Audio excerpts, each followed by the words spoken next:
Hey there, my name is Tom Anello, and I play and write music for the acoustic guitar. And today I'm going to talk to you about how I approach recording the acoustic guitar for personal projects and videos like this, social media, or for my live stream. Now, I think it's the case that a lot of people think that recording or getting into recording at home needs to be very expensive, and I'm here to tell you that it absolutely does not. A few good pieces of gear can go a very long way in your sound quality for your video content for YouTube, or if you're recording a home album. While being able to record in a studio is amazing, and you can really control your sound, especially if you have an expert working with you. You can get a lot of great sound at home with some experimentation and some reasonably priced gear. The first thing I want to talk about is how I record all of my videos for Instagram. I started filming videos for Instagram a few years ago just for fun, and it turned into something that I never imagined, but the whole time, even up until now, I've kept my setup really simple. Here's the device I use to record all of my audio for Instagram and TikTok or Reddit or wherever. This nasty looking piece of gear right here is what I use for every single Instagram video. Every single one. This is a half-broken Zoom H4n. It's got two inputs on the back if you want to plug in external mics. One of them on mine does not work. It's covered in grease and grime, and I've dropped it and thrown it across the room, and little bits of plastic have broken off, but it sounds incredible. Check it out.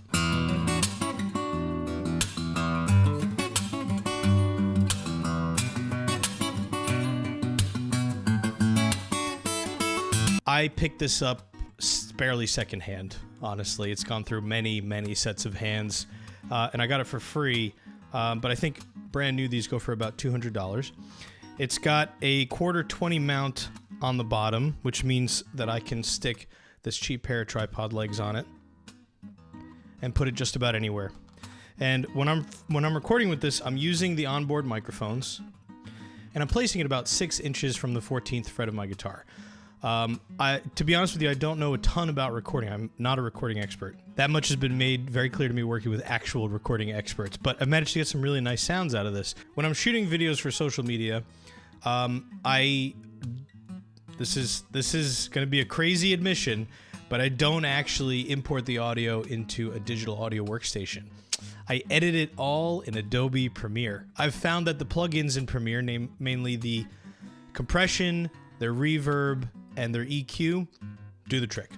I just put those three things on there, mess with them a little bit until it sounds punchy enough for your cell phone, and then boom, all done.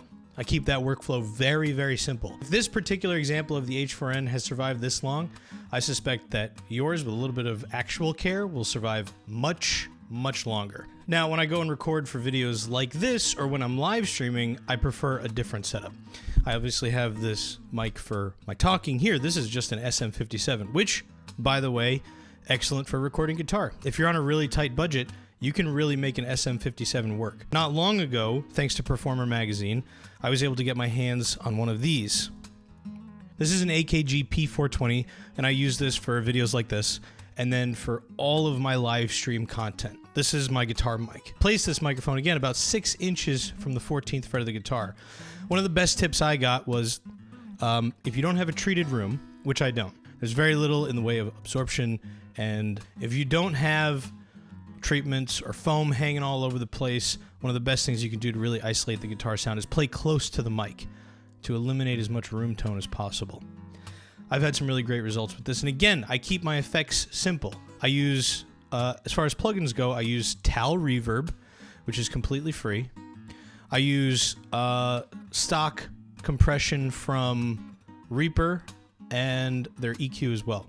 And Reaper, if you want to download it to try it out, is completely free. You can use that program for free forever.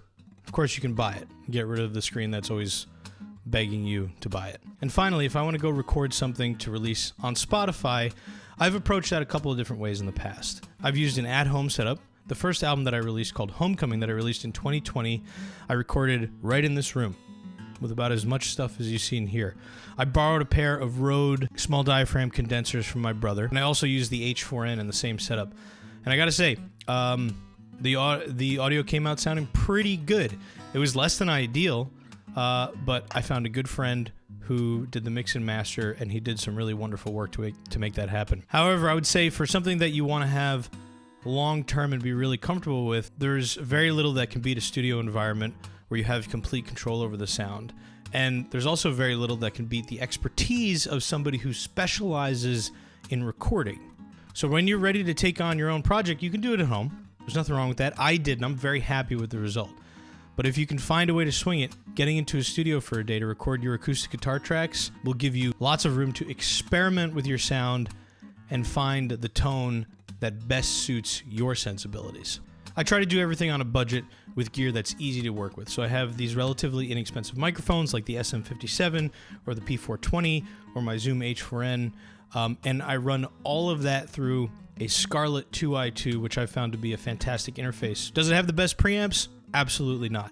Does it do the trick for me? Yes. So I hope you found this video to be interesting, maybe a little enlightening. I'd like to thank Elixir Strings for making this video possible.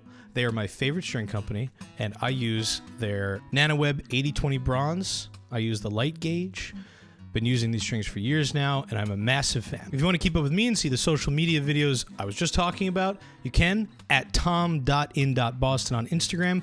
And if you want to see me live, I stream guitar on Twitch 3 mornings a week at 9 a.m. at twitch.tv/TomInBoston. Thank you so much for watching.